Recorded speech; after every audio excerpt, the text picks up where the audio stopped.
All right. Looks Looks like we're like we are live. online. Yeah. All set, good to go. It's been a while, Boa. And good day to all and good day to you. We haven't done this for a while. And good to have you back on the show. Feels pretty rusty. And since I think we stopped talking to one another midway half last year, and then we Mm. both of us decided to take a break and see how things are going to transform. And here we are back in 225, pre-independent show. We thought that we'll have a quick chat to see how things are. How are things with you, mate? Very well, thank you. Always a pleasure, and I feel very special to be on your show. And pre-independence, one thing I have to say is freedom is never free. Let me say that again. Freedom is never free. Every man or woman has, I have to say, man and woman has a price they ask, and every man and woman has a price to pay. So freedom is never free, and hopefully it'll be a very joyous Independence Day, February 4th. And no, thank you for having me. It's always a pleasure talking to you. Every time I talk to you, I feel like I learn something in life. So hopefully, there's an education to be had today on this show. Likewise, mate. It's always a pleasure to talk to you. The feelings are mutual. I learn a lot talking to you, and it goes either way. And it's a nice, interesting thing you said that the independence, it comes at a cost. That's a lovely phrase to say. And I don't, if you look back, going back so many years down the line, uh, Mm. I think we got our independence, and so are the Indians, with not much bloodshed. If I'm right, and if my I got my history right, someone can correct me if I'm wrong. It was given to us on a platter. It's been a while since the British left the country, and so many years down the line, here we are, another Independence Day. It's tomorrow morning, and so it's going to be a holiday. So that's the reason why I decided to have a chat with you, and for the first time, 2025. Let's get on, mate. Very quickly. That the burning topics. We both know that since we last spoke, there had been a massive change in Sri Lanka. That we went through a general election, a new regime in power, and finally the past regime was taken out, and there's a fresh election, landslide victory, and people live in hope, and yeah, so much has happened since we last spoke, and everybody is very optimistic, looking forward to what's Mm. in store for us, for Sri Lanka, economically and culturally, and where we are heading. Again, interesting times ahead, and we are all looking forward. There are certain challenges that already, and what I want to ask you, Boa, that I know that you have your views on socialism, and where, if you look at today's world, politically, where it's heading. Do you see that Mr. Trump coming into power in USA? Is there a political shift in world politics? Do you see a change in people's attitudes, and where it was heading in the late last year, perhaps for the last 2 3 years, and since this year, is it heading towards a new direction? What's your view on that? Yeah, well, certainly the pattern suggests that because last 4 to 6 years, we've had more left wing or what you call Yeah. modern day socialist sort of regimes. For example, you look at Canada, Yep. my own country of residence now, New Zealand, and also Australia, and currently in England we have a Labour government, and of course some of the changes coming in. We've just had left wing Prime Minister in Canada resign, Justin Trudeau. We've had some changes obviously happening in France with Macron under fire. Hmm. And then, of course, just very, very recently, now a few days back, Belgium have shifted to more a right wing government. Hmm. And of course, the arguably one of the greatest political comebacks in the history of mankind was Donald Trump winning. I don't really get into too much of these politics because my view is that left or right, wings of the same bird. It's up to Hmm. us as individuals. I'm a libertarian. I believe in freedom, and lesser government intervention with people, it's just a lot easier for us to live. But anyway, that's just my take on it. But now we are definitely seeing a shift from the left more to the the center and center right. Um, but that's democracy. That's absolute democracy. Best example in Sri Lanka is it was an overwhelming majority for this new government, Hmm. and in a democracy, everyone has to respect that outcome. So it's going to be interesting times. But yeah, there's definitely a shift from the left to To the right hand right. side of the spectrum. Hmm. Mm. Yeah, it's very interesting what you're saying. I mean, if you look at two elections, the American election and what happened in Sri Lanka, and they all came into power with so many promises. That that lots of expectations. From people's point of view, the voters' point of view. Soon as Trump walked into office, that we saw that implementation of various things, probably he would have gone back on certain certain directions that he made, but he made some hard decisions. And how important it is for you that pre-election promises that once you get in, once you acquire power, once you are in, once you are in the driving seat, how important it is for people to deliver what they said, and credibility. Is that like, is it a integral part of politics, or can you play for time? How do you look at it? Well, I think this in the modern context and the modern demands of constituents and voters, it's absolutely important. In fact, I was reading a report on the Wall Street Journal. Uh, Surprise, surprise to do with Donald Trump. His ratings post-election is the highest, particularly for a second-time president in the U.S., which is very interesting. So I Right. think what it is that once you come on a certain manifesto and you say you're going to do certain things, you've been voted in by a majority to do exactly that. So you got to get on with it. And we saw in the very first 4 or 5 hours, he straight after his inauguration, he signed an enormous amount of executive orders.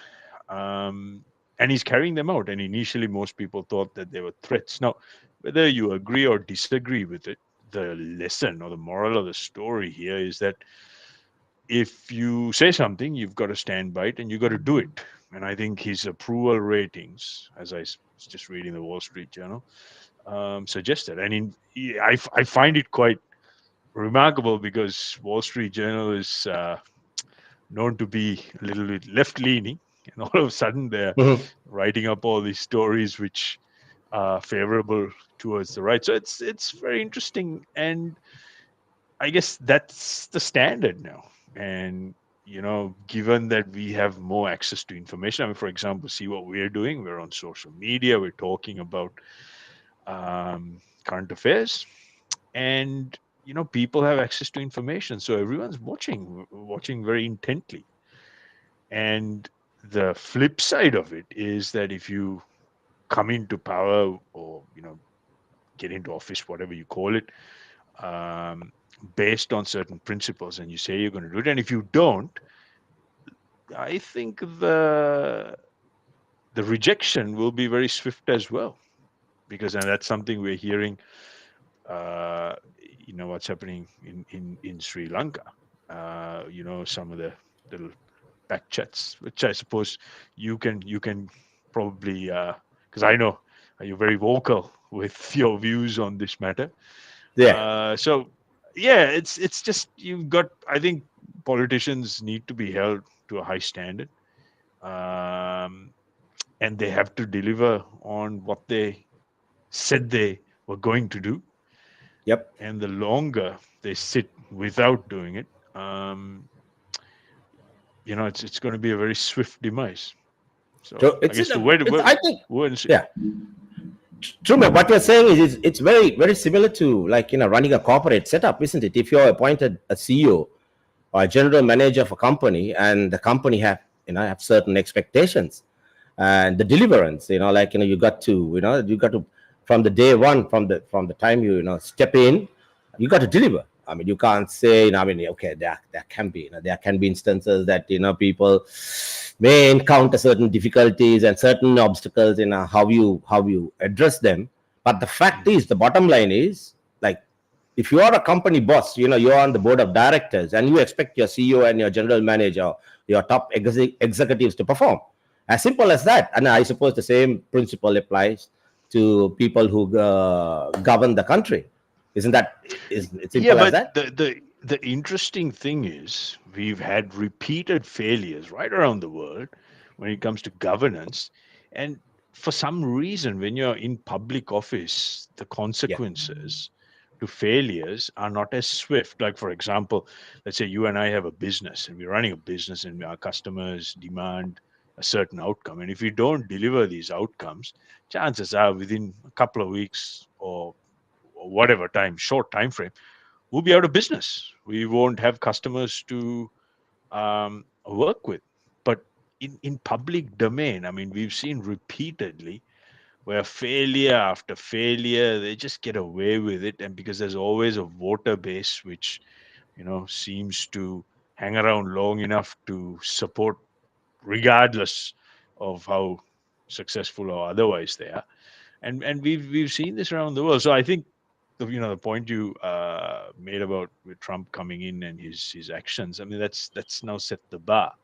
Yeah. And you see most countries, parliaments, and also when oppositions talk about the incumbent governments, they always seem to say, "Oh, look, Trump came in and he this, blah blah blah." So, but also what you have to understand is, Trump isn't he's not your run of the mill politician. He's a very interesting character, True.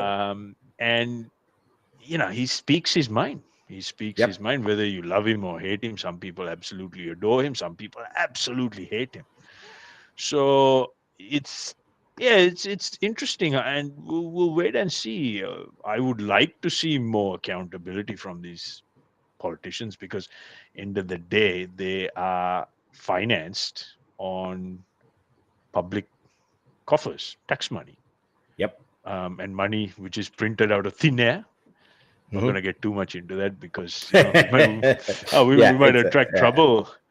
Yeah. True. Uh, So there's got to be consequence, and how much consequence? Hopefully that gets better because we've, like I keep saying, in the past we've seen repeated failures. Simply go either unnoticed or unpunished. All that changed in Sri Lanka in the last election with this resounding victory for the new government. So all power to them. True. It's a hope for the best. As we said that that people are, we are very optimistic. Full of optimism, and that they promised a lot of things. I hopefully they will deliver as quickly as possible, because people, we come after a long, as you write, as you know that we went through hard times, with aragalis and struggles, and then fresh government, and all that. People have had enough, and they all want to have to live a peaceful, enjoyable life. That By the way, welcome to people who popped in and who popped out, and everybody. Good to have them back. I'm sure that many more people will join us along the way. Boys, now that the your straight up rugby, I can say that it has really really progressed, and you're doing an excellent show, mate. Sometimes I wonder Thank you.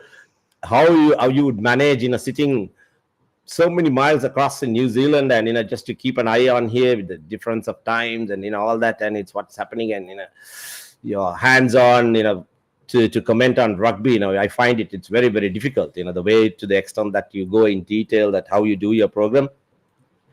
But I didn't see what transpired in the papers or in the news.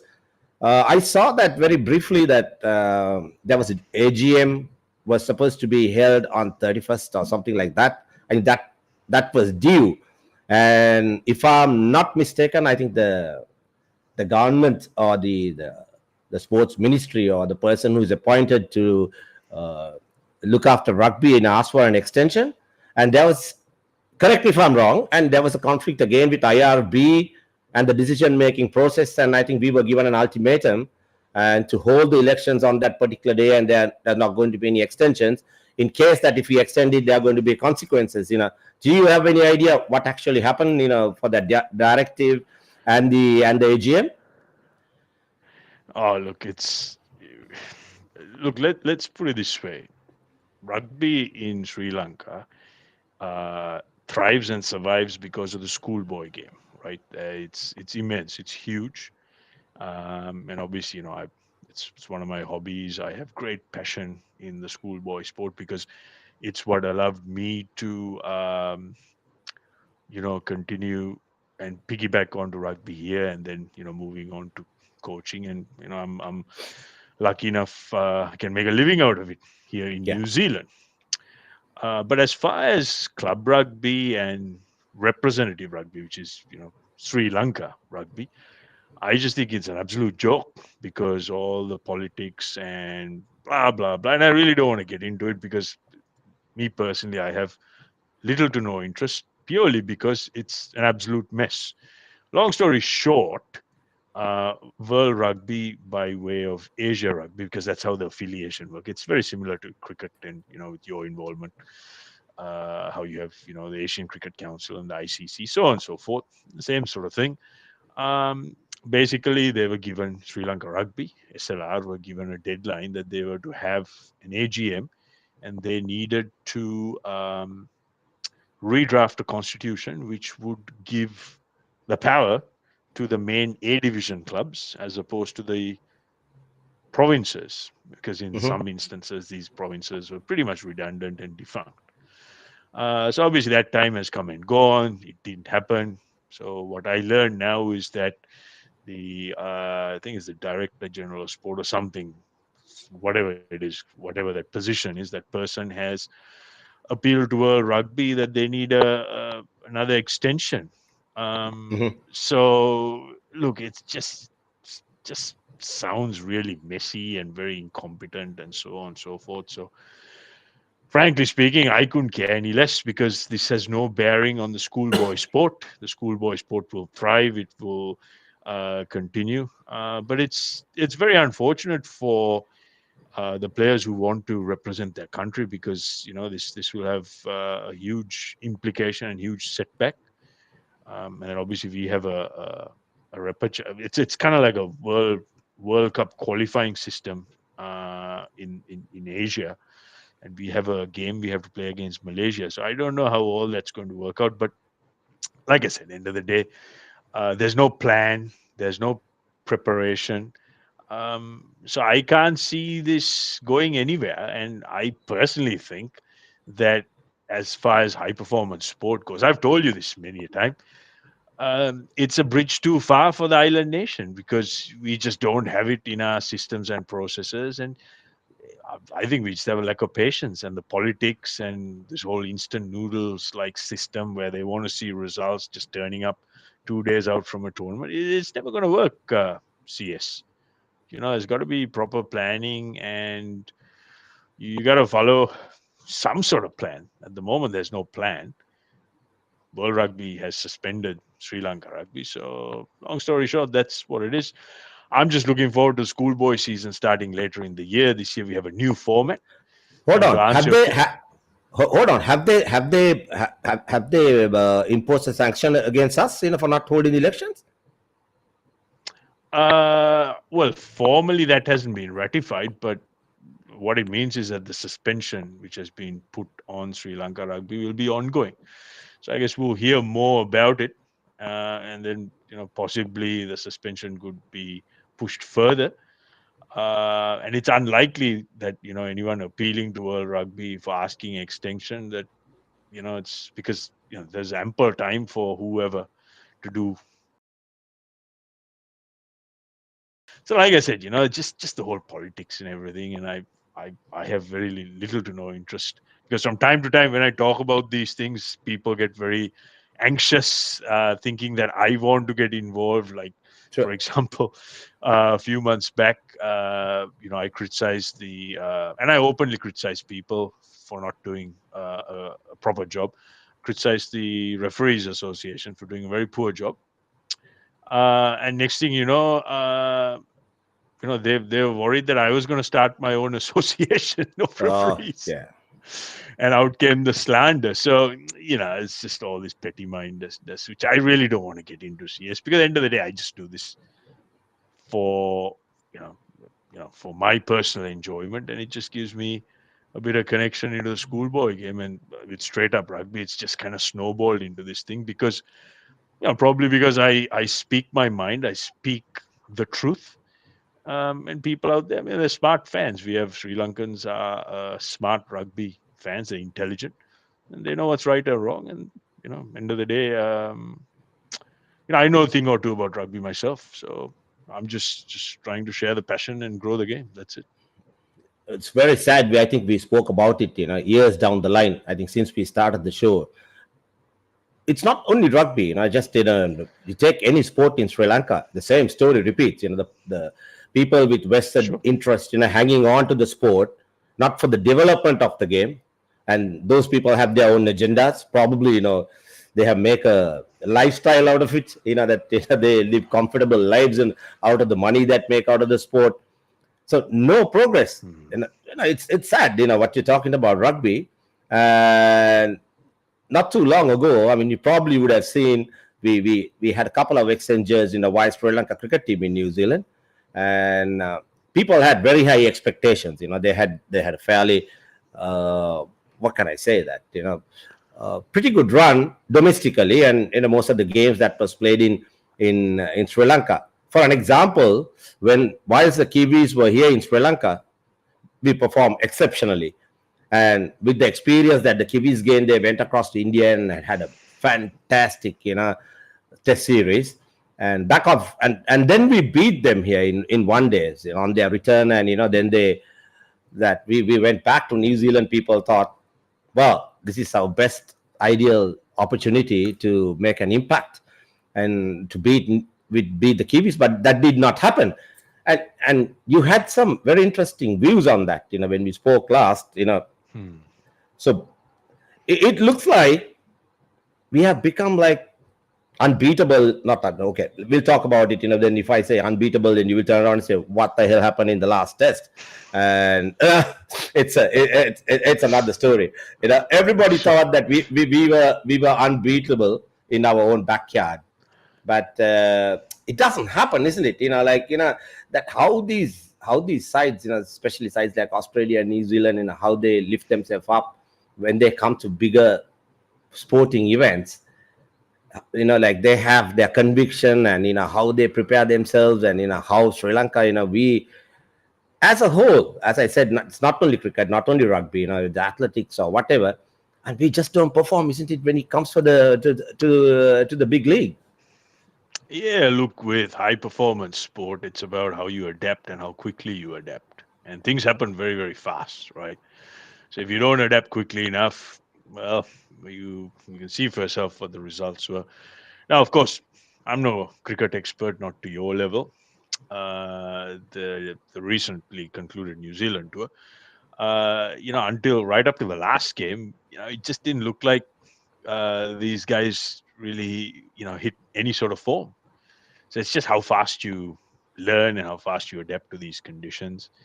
And it's about choosing your personnel and having a plan. And that's the most important thing. I keep saying this. Um, Failing to plan is planning to fail, and it's Hmm. horses for courses. When you're playing it's like tennis, for example. You have hard court, you have grass court, clay courts.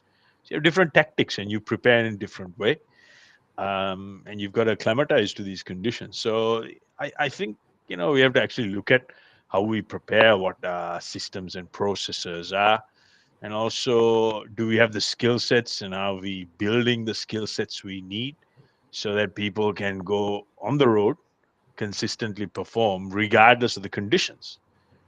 So that takes time, and that you've got to really put thought into it. There's a lot of patience, and it takes IQ, intelligence, um, and all these plans. They've got to be documented. They've got to be written down. You've got to really follow these things up, and you need to constantly monitor, reevaluate.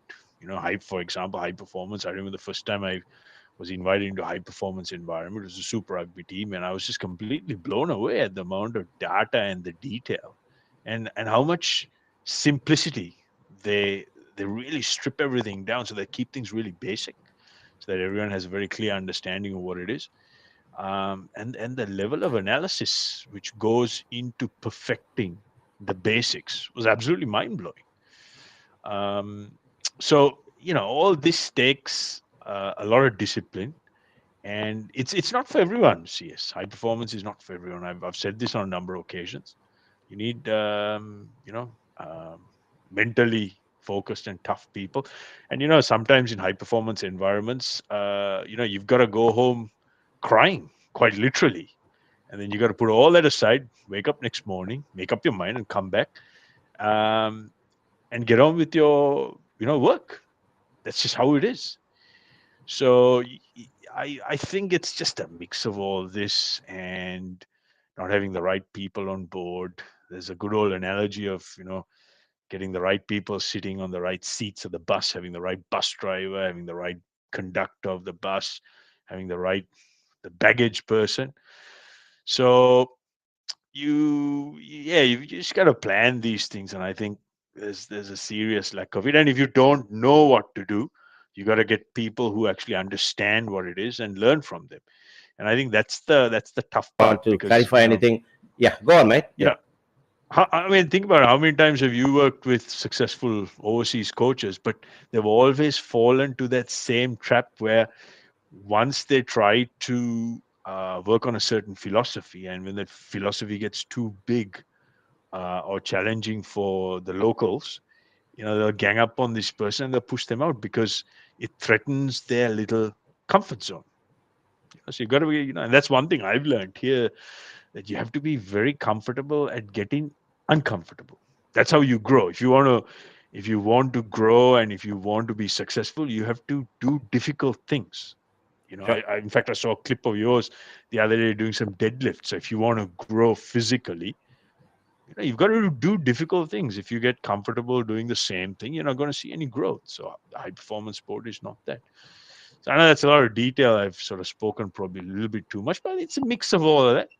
But what I've just told you can be applied to almost any facet of life: politics, business, sport, art, you name it.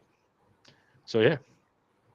Do the uncomfortable. Go into that area that which you are not comfortable, which you may find a comfortable zone if you keep repeating. Keep doing the same thing. Like Bruce Lee said, that I don't fear a person who has 10,000 kicks, but I fear a guy who has done the same kick 10,000 times. You remember that Bruce Lee quote? That's one hell of 100%. a quote. A big guy to Aruna Samarajiva joining us. He's always there to encourage us. Good to have him on the show. And mate, Yeah, right. there's a question that before the show, what people spoke about, you also briefly touched upon that you said that we started performing towards the end of the tour. Now it's a very very very something very interesting that I have noticed when it comes to now, says that you have a series that in a 3 match series or a 5 match series or whatever. Once the series is decided, say for an example, it's a 3 match series. You lose the first two. It's ironic, how the underdog comes and wins the third one. And if you are a punter, you can definitely put money on the last game and say that, oh, we lost 2-1, and you lose one of the games initially, like with a narrow margin. Then you can come back, and the entire sports management, the players, the institution, everyone will say, oh, we could have won that series, we won narrowly. Then all kinds of excuses come in. My point is, good example, like the first test, the one day that was played in probably the first 2020, and we were cruising, and suddenly we were chasing 170 down. Yes, what people don't understand, 170 can be a winning total. The opposition have to really really bat out of their skins in order to win the game. So you are 120 for no loss, does not mean you have won the game. So you can't, after losing the game by 2-3 runs, you can't go and say, if the top pair continued for another 20 runs, we could have won the game. The fact is, the record says Sri Lanka lost. So you can't come back. That is because you won the dead rubber. So had we won the first one, We could have won the series. No, the record doesn't speak that. The record says Sri Lanka lost 2-1. So this is, I think, we need to get out of this culture to begin with, you know. And if you get in there, you should play with the idea of you play to win. So why I'm saying it, let's go back to like what really happened in Goal a few days back. Sri Lanka, just correct me if I'm wrong, people who are listening as well. We were, when we went in for the test series, we had an outside chance. Had Australia lost to India in the last series, we probably would have had a chance to beat Australia and get into the World Cup test finals. But after Australia won the series, so we had seriously, we had no chance in getting into the finals unless the Aussies lost the two test matches, plus that they were heavily penalized on their overrate, which would not have happened because you are going with one fast bowler. I know that you are not a great cricketer, and with three spinners, you are bound to you are not going to fall behind the overrate. Having said that, I wonder the way our guys played. Yes, knowing that you are not in the finals, how you make your mind up? Boa, tell me, like, if you are, say for an example, like, in rugby, and you know that you have not qualified into the final, but you know that you come up against, that you want to finish the league. You're coming up with the top team, that you're not going to be in the finals. Aren't you going to take that other side down with pride? You got pride in sport, right? Whether it's individual sports or team sports, you got to play it. What I'm saying is, Australia, they they qualified themselves. They're going to play South Africa in the final, so they are the finalists. So they have already set the bar up here. They're not going to lose. They are going to play. They are deserving finalists. Now, what really happened? The way we played in goal, we proved ourselves we don't deserve to be in the final. You get my point? So what I'm saying is, 100%. that where is the conviction? Because some of my mates back in Australia, and the guys are asking, are these guys really? Are they there? They really want to play? Because it's some of the things that transpired. It's very questionable whether actually we wanted to play. And what we say in sport, that we also ran. It's kind of like Aussies just dominated us, just demolished us. That as a coach, and you're a high performance man, I don't know, after such a massive thrashing, how you make your mind up and go and play another test. It's another test coming up, and how you lift yourself up. My point is, say that All Blacks are not in the World Cup final, but if they play for the third, fourth place, they are not going to just show up, aren't they? They are going to give their 100%. And No, no. they, Look, in high performance sport, or in any sort of sport, I always believe you've got to focus on your process, right? And I think part of the problem with what you're talking about is island folk are far too outcome driven. They just always worry about the outcome, right? Um, and if you back yourself with your skill set and how you prepare, you just focus on the process. And if you get your process right, the outcome will always look after itself. I don't know. That's what I know about sport. I have learned, and that's how I coach. And I won a couple of club rugby championships here. Based on that philosophy. yeah, And the other thing is, and correct me if I'm wrong, I think Gaul is statistically a bit of a fortress when it comes to winning Sri tests. Lanka, Yeah, absolutely. so this sort of thrashing it's concerning, and questioning people's commitment, and you say something funny is going on. That's definitely a problem. So I don't want to go too much into that because I don't know well enough about it. I haven't researched it. But if someone's questioning a team, an elite sports team's commitment, um, that's you got to do some soul searching. Some hard conversations need to be had. The only other thing I can say is, and again, this is what I have observed over the years, is that um, when you want to be successful at high performance sport, you have to have a certain level of ruthlessness. You got to be willing to eat meat, raw meat, straight off the bone. You got to put your emotions aside. And there's a certain level of cold, hard callousness you need where you can Hmm. just, finish the job. and you never leave loose, untidy ends. And And I just feel that, like, that you're talking about that first game, and I actually watched that game. It was played in Mount Maunganui. When I mean watched, I watched it live on TV. You were cruising at 120 something for no wickets, and then all of a sudden we lost a clump of wickets. So again, you've got to finish the job. You can't leave loose ends. And the higher the level you're playing, and particularly when you're playing test level, which is elite level sport, um, you got to finish it. You got to, if it's a T20, you got to go into the last ball of the 20th over and get maximum. get the job done. Yeah. You got to get the job done. So you can't leave it half-assed, and you can't leave it for non-specialist skill sets to go and finish the job. And this is something I see, and having lived pretty much all my adult life here in New Zealand, that's the one thing I have learned, particularly with my coaching and how I prepare my players, how I have prepared them. We prepare to go 80 minutes to empty the tank.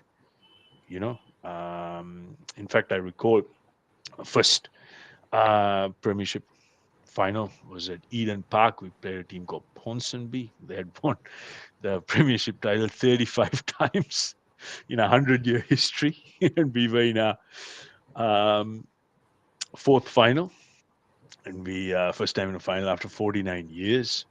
My club, Manuka Rose, and one of the things pre-game I told my guys was that in the 23, I said there'll be some of you who will play 40 minutes, some of you will play 12 minutes. Some of you might play just 5 minutes. But whatever minutes you play, just make sure you empty the tank. Don't leave anything to be questioned. Leave everything on the field. And if you feel like you can't walk off, don't worry. I'll get people to come and carry you off.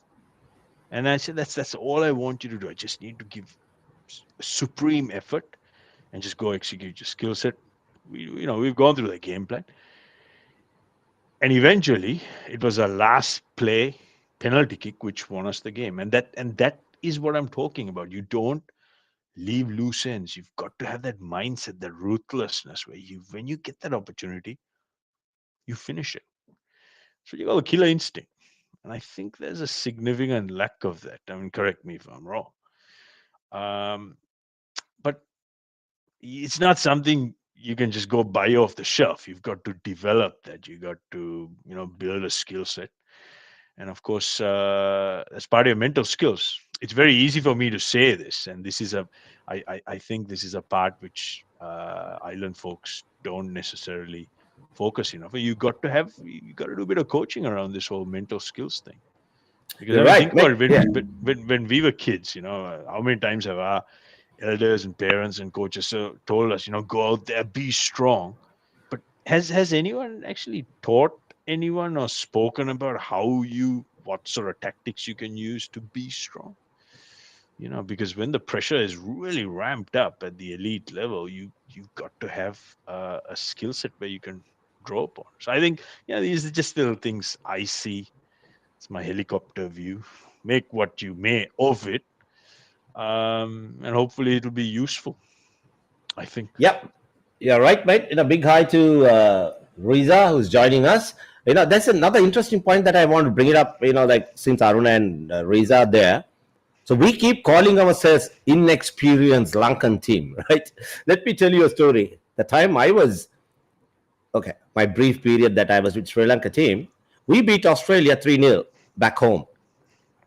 Right, and we unbelievable. I remember the first test we were 6 down for 36 or whatever. I think Dhananjay Disil or Kusal Mendes or like one of the two went and got 100 and brought us back into the game. Never looked back. We beat Australia 3-0. So many years down the line, 90% of the players who played then are still playing. So you get just hear me out. Now, this I'm talking about, this is what, way back in 2000 and correct me, I can't remember that, when we beat Australia 3-0, but it was about like 8 years ago. Mhm. And so from then, now, the same old players are still playing for Sri Lanka. Now we went back, that we lost in our fortress, as you said, in goal. And the debutants who were playing for Josh English and all those guys playing for Kawaja was not even in the team. And so many years down the line, they come over to Sri Lanka. One gets a double hundred, another one gets a hundred on his debut. Hmm. So where our sport is heading, Boa, imagine a guy who had, there are two things to me, you as a sports specialist, either these players have reached their top, they have nothing more to offer. They are at the end of their careers, that they are completely burnt out. They have nothing more to offer. Their best days are in the past, that's in the history. And we keep playing the same old players, whether it's in rugby or cricket. We are trying that we are not giving our youngsters a chance. And the result is the same. And there is absolutely no progress. And I'm sure that, Riza, if he comes online, I had a look at the stats of our bowlers who played now. Playing in goal, spinners track, and we got three spinners playing in the Sri Lanka team have hardly performed in domestic cricket. One guy has literally played only one. And people are asking, how come in goal Australia gets 600 for whatever 5 or 6? The answer is very simple. If the guys cannot perform at domestic level, tell me that you spoke about Ponston B.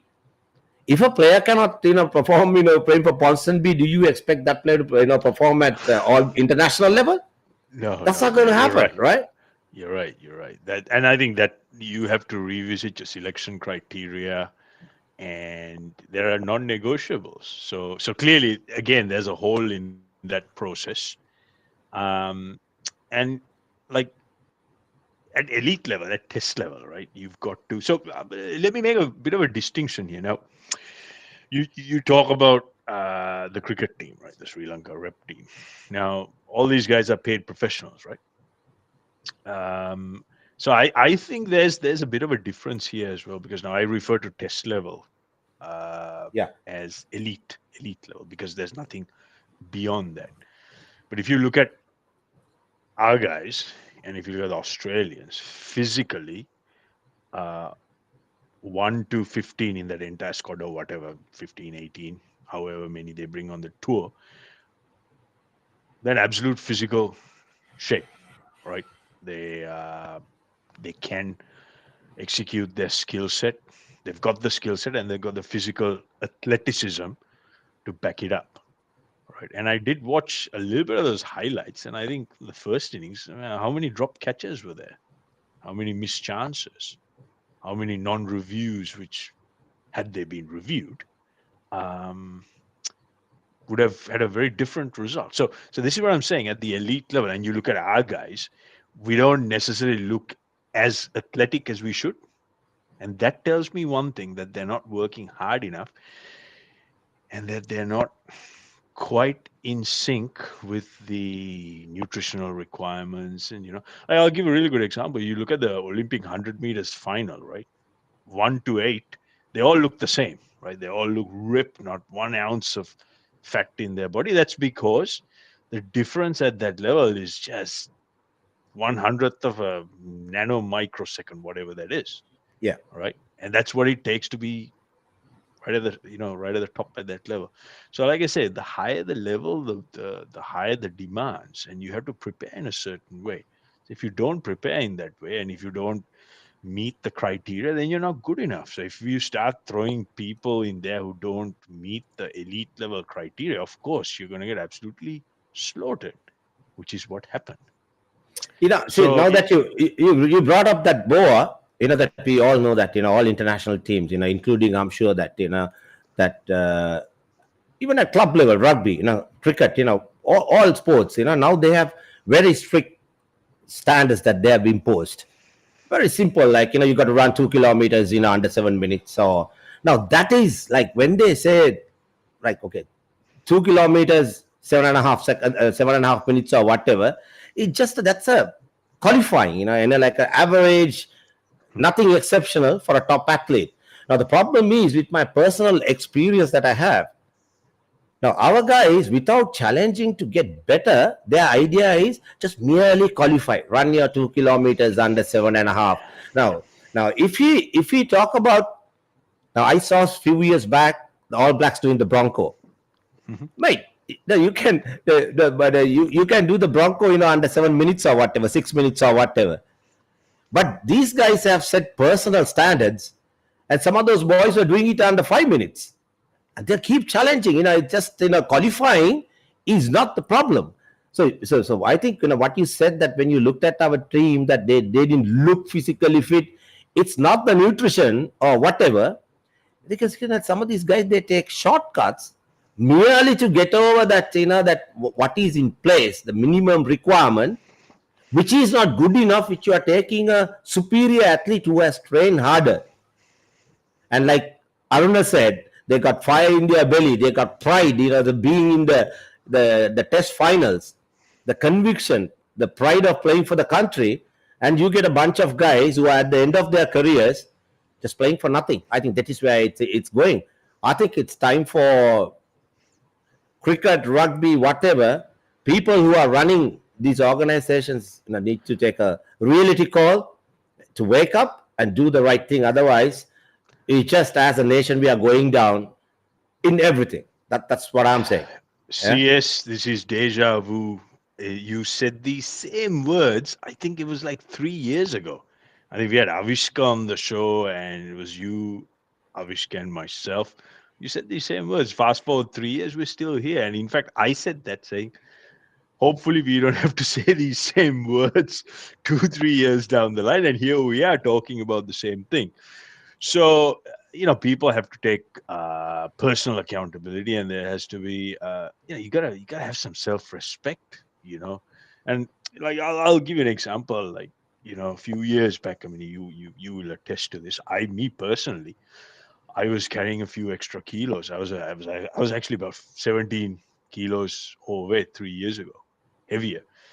And as I work with my guys and I see what they do, I started um, working on good nutritional habits, and physically working out, and I'm now 17 kilos lighter, and I feel like yeah, I'm in really good shape, as good as I was in my early 20s. yeah. So the point I'm trying to make is that it really comes down to personal accountability, commitment, and above all, just having some self-respect, because the most important person you need to respect, particularly if you're a high performance athlete, is yourself. Because the reality is 99.9% high performance athletes, now they won't say or admit this, but they're some of the most selfish people you will ever meet, because their lifestyle, and they are totally judged on their results. So they have to be selfish, and they have to always think about themselves so that they can get better to meet these standards. So when I see people who are not as athletic, and of course, there's the odd uh, exception to the rule. I mean, you remember Jesse Ryder, who played cricket for New Zealand? Yep, This guy was terribly out of shape, but he was yep, such a extraordinary talent. Like, he could be at the pub all night and turn up next day morning and get 100, just like that. yep. But not everyone is blessed and as talented as that. So it's Absolutely. just Yeah, that's an anomaly or statistical outlier. So for the rest of us who are mere mortals, it's hard work. There's no other X factor or silver bullet. In fact, Einstein said that genius is 99% perspiration, sweat, and 1% inspiration. So I think our crew here think that genius is 99% inspiration, sitting on the couch and watching YouTube, and then 1% perspiration. It's not. I can assure you that. Um, so yeah, look, there's a lot to ponder, but once you've really kind of drilled down, it really comes down to the basics of application, and how far are you willing to go? How far are you willing to go? And if you're really honest to yourself and say, no, I'm willing to, like, really push myself and do things that I thought was never possible, then you'll start seeing that results will come a lot easier. Hmm. As you rightly said, but there's some very interesting comments. If you can get a chance to read from Riza and Hanif, and that's very, very interesting. uh, That like about we'll take all that into account. I say if a veteran fails in home conditions, you should be given a chance to prove rather than exposing them in tough conditions. Yeah, I think it should be, I don't know, safe in my view. You got to expose your rookies or debutants in your home conditions, before you expose them into tougher conditions. But yes, sometimes you push people into the deep end and you expect them to swim. Some swim, some don't. And but uh, Yeah, but so, CS, I mean, look, it depends on your skill set. Like, right, I'll give you an example, right? If you have a tearaway mate, that fastball, Ekanaika boy playing for rugby sevens in Australia, you put him on a rugby final. Did you see him? I don't know. The I did. Sean I, Ekanaika. I Yeah, I certainly did. But that again, that's the right environment when you have the right people around you, and if you push yourself, yeah, you can be better. It's that simple. It's that simple. So he's blessed. He's really blessed that he's in that sort of environment. And I look, I can attest to that because as soon as like I said, I've spent my almost my entire adult life here.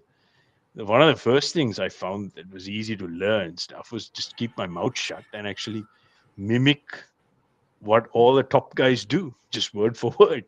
And then after a while, I figured that it actually works. And then I start throwing my own little anecdotes into it. And then I figure out my own little systems, and then you just get better. And the easiest way to actually learn is actually keep your mouth shut and then work on your skill set. Now, just coming back to exposing veterans and youngsters, look, I think it's the skill set, in a game like cricket, which is sort of similar to tennis with conditions. For example, if you have a guy who's a tearaway fast bowler, sometimes you're better off exposing them in surfaces which are really green, absolute. which yeah, Suits makes their sense. style of, yeah. It Yeah. makes absolute sense. Yeah, yeah. So No with point playing a certain, playing a rookie in goal, where that you play as we spoke earlier, that just with yeah, one fast ball and three spinners, and it's not going to work. But in that case, would have been the ideal opportunity for a guy who's performing at domestic level to be exposed, and without you're trying the same old players and recycling the guys who have been tried and tested, and they have nowhere else to go. I mean, to me, it looks like Boa. People at the top, they're just playing very safe game to safeguard their positions. They're like expecting this old guard to deliver, which you and I know in today's context, in today's sport, my your experience perhaps will carry you to a certain extent, but the skill levels and your fitness levels and your mental, how tough you are, it's a different ball game altogether, isn't it? The game that you and I have played, it has changed completely. yeah. And look, with this whole professionalism, I honestly think we our guys are just not prepared for this. And the way we go about it is wrong because just offering them these tiered contracts, it just doesn't work. I would say just scrap this whole tiered contract system and then pay them for every run and wicket and whatever they get, and just Yeah, then watch you, out the worst yeah. pitches. Now then you can see how many will retire, and then also that I believe in what they say. You can't teach an old dog new tricks. Very Yeah, well, difficult to it's change that. Their it, mindset is the same. They will never change. That you need a look, different set of you guys to coach those guys. in anything, right? If you keep doing the same thing, using the same personnel, expecting a different result, that's the definition of insanity. Absolutely. So you've got to understand that, and you've got to have a system where it allows people to kind of move in and out so that they can go down and then play themselves into form. um so yeah, it just really comes down to your systems and processes, and you've got to really drill down on it. So I think, look, you don't have to excuse me, you don't have to overcomplicate this. Just come with a very simple system, CS. But I don't think anyone has ever taken time to do that. And of course, it's probably a very difficult environment to be accepted when someone comes in with a high performance plan, and unless you're someone completely outside. And like I said, they fall into the same trap where once everyone around it understands that this is actually quite difficult and it's not easy to do, then they'll figure out a way to push them out. And most of these overseas guys who demand accountability, they're not going to hang around and wait for everyone else to come down a notch. They want people pushing the bar. I know, So mate. That, yeah. fundamentally, there needs to be a cultural shift. So unless that happens, I'm afraid nothing will change. Cultural shift. Dilanka, in fact, is asking. He can't get his head around. Why the same players been recycled. What are selectors doing, mate? Now, I'm going to be very frank, and just to keep the show, going, mate. Some of these what's happening at selection level. There are certain allegations how they select players. Along the years, the players get into certain cartels, and in order to secure their places, there are certain dirty games going on, and it's they're in their own comfort zone, so they can. Selectors may have their own agendas, right? The head coach may have a certain agenda. Sri Lanka cricket may have another agenda. So then, when everybody has agendas, what do? You have a set of players who will play according to your agenda. So then that happens. Your main objective, if you take a team like Australia, they have no agendas. Their only agenda is, to play as world champs. They are out there every time they go out. They want to play a certain brand of cricket, regardless whether they play in Australia at MCG or they are playing in Galle. Once the Aussies on the field, they play like Australians. Very, very rarely you see a shift in their performances, mate. They can lose, but they will always put up a fight. Then you go back and like Aruna and you spoke about, the pride, fire in your belly, their conviction, having that, that flag in your chest. There are many reasons that how proud they are to wear that green beret. That it's a massive moment. When a player is given that the cap, really, really proud moment, and they want to live up to it. Do we have that? Forget about cricket. Even in rugby, where's that national pride? My second question is, I don't know some people who can answer us. We know that rugby management has failed over the years. Now, at the beginning of a discussion, we discussed probably we are heading to a disaster game with another ban looming.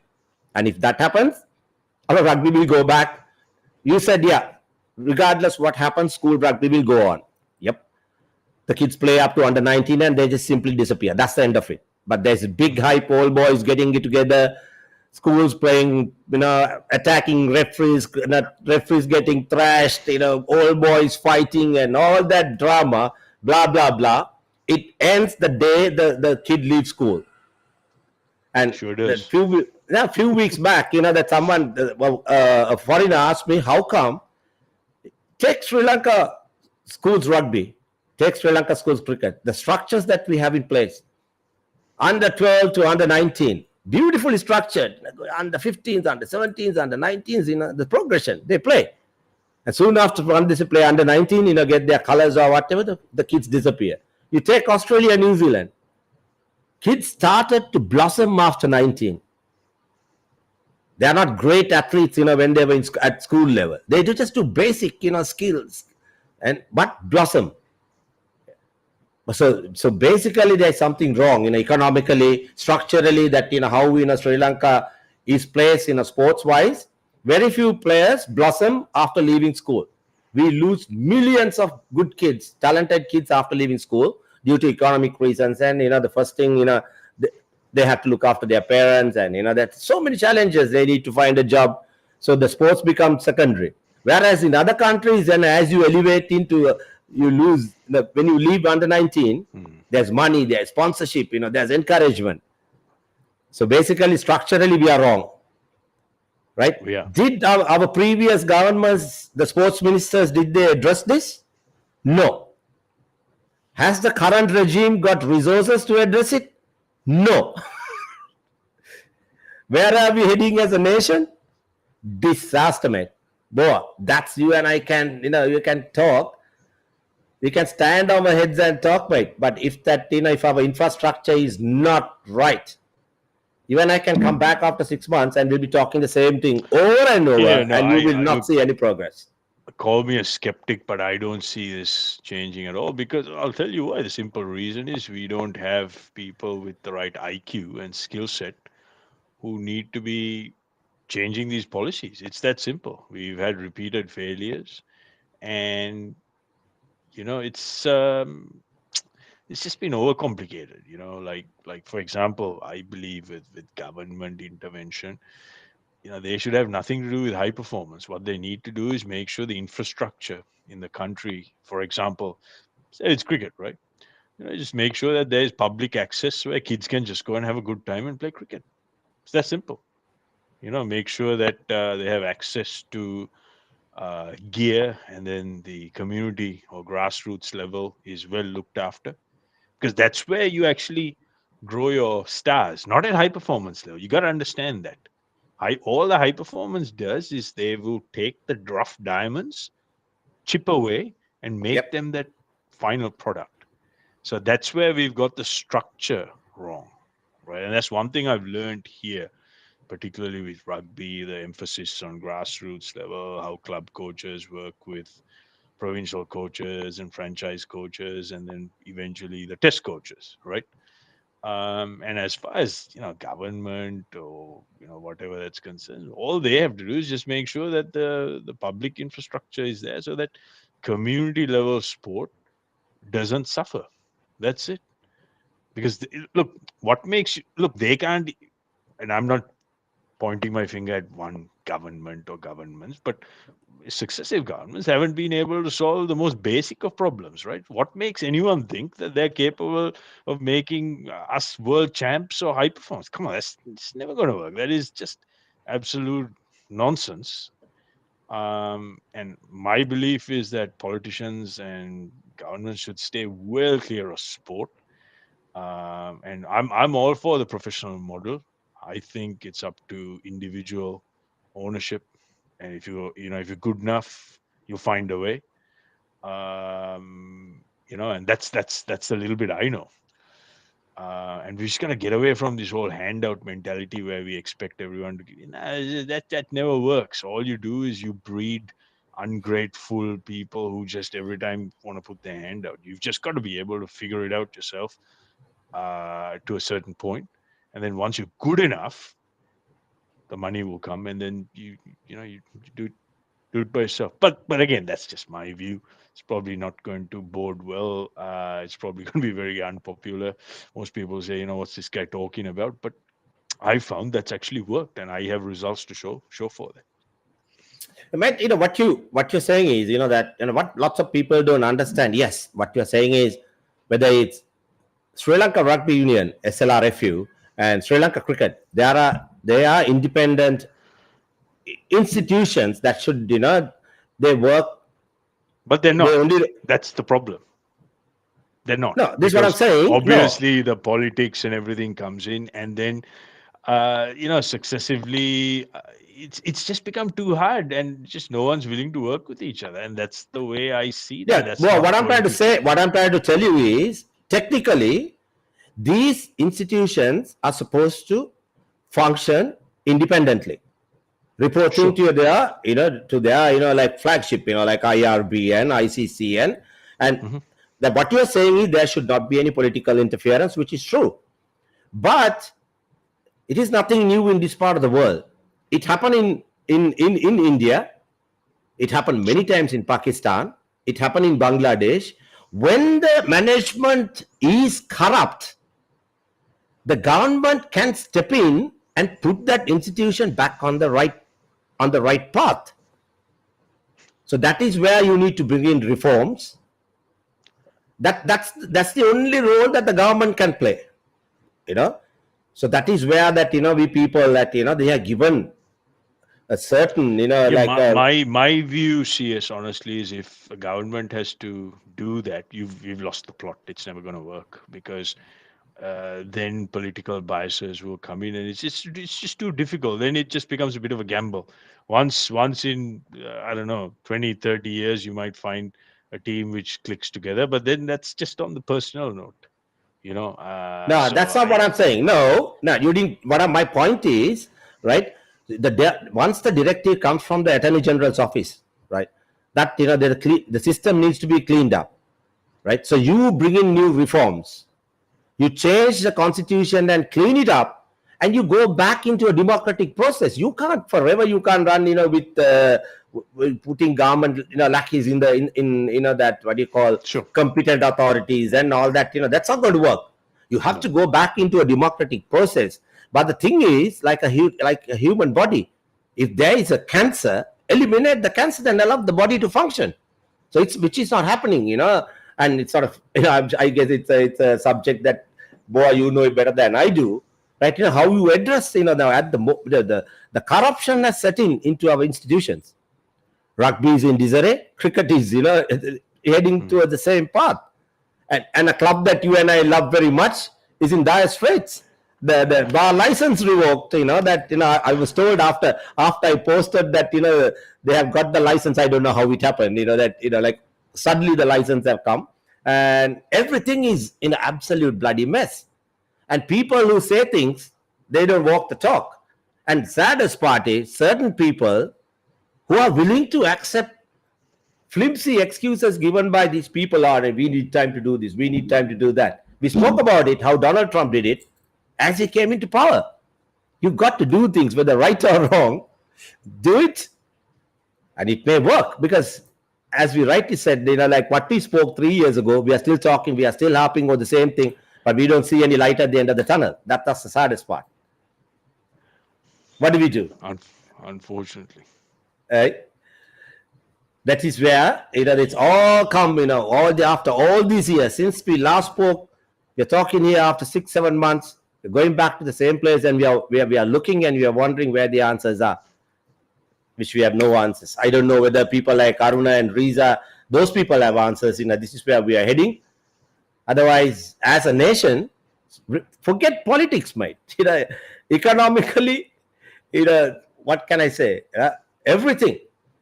Financially, sportingly, we are heading towards disaster. That's nothing even to say yes, we are on the right path, and like somewhere down the line, yes, we are going to make it. It's not going to happen, Boa. Having said that, we spoke very high of New Zealand, the system that you had in place, that crashed.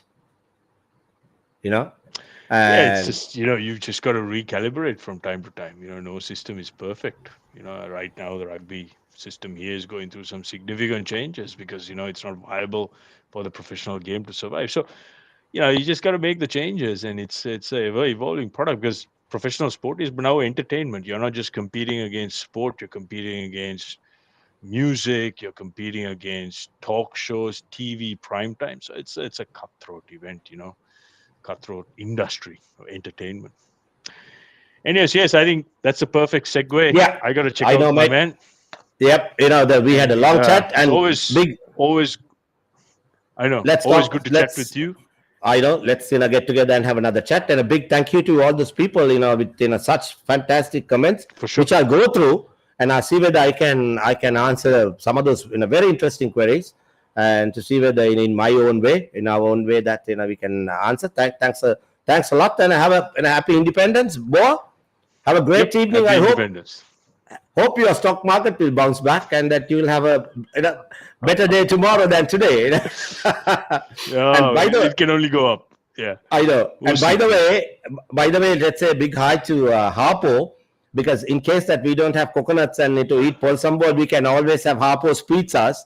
We certainly can. Harpo can send us a couple of pizzas. And my good friend, when you and I can retire, we can go to Nilmanel Mana. He has a very fantastic home for the elders. That's where we are heading, very soon. Nice. Boa, love you. I'll sell some crypto. There we go. Love you and leave you. Catch you later, buddy. Pleasure right, talking to you. Take care. Thanks. See you later. All right. Take care. Bye-bye. And bye. Good night. Yeah.